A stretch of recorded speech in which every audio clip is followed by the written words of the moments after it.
Si Kuya scaring the... That's what he likes every time he comes here. Visit us. Gusto niya to play the... Kuan. Mga puppies.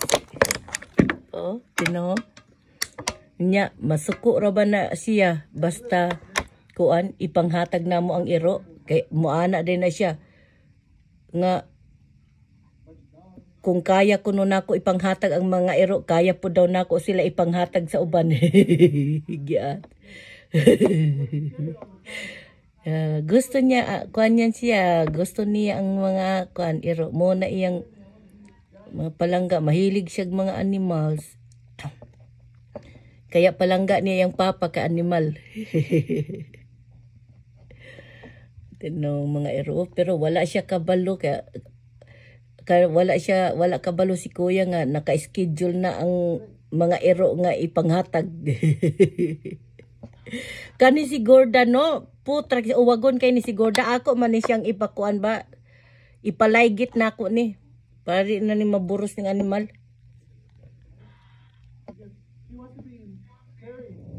O tinan mo, murag mo na siya. Muanhi lang na siya kay para makigdula sa ero. Layo kayong biyahe yun. Kigdula lang sa mga ero.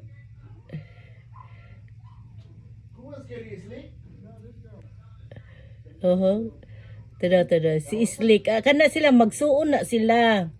Magsuon sa inahan kay si Gorda. Ang kanang mga ito'y mga anak na ni Oso. Kana si Isli kanang itom nga ero anak na sa ibang nga lalaki ni Gorda. Na kaya magkapamilya na sila tanan. Pero amo na po nang ihatag ng tulo niya ang ipabili na lang namo kana si Usa o kanang balahiboon. Naasa man na kanang balibo. Wala din ha. To aday nasa sulod din ni.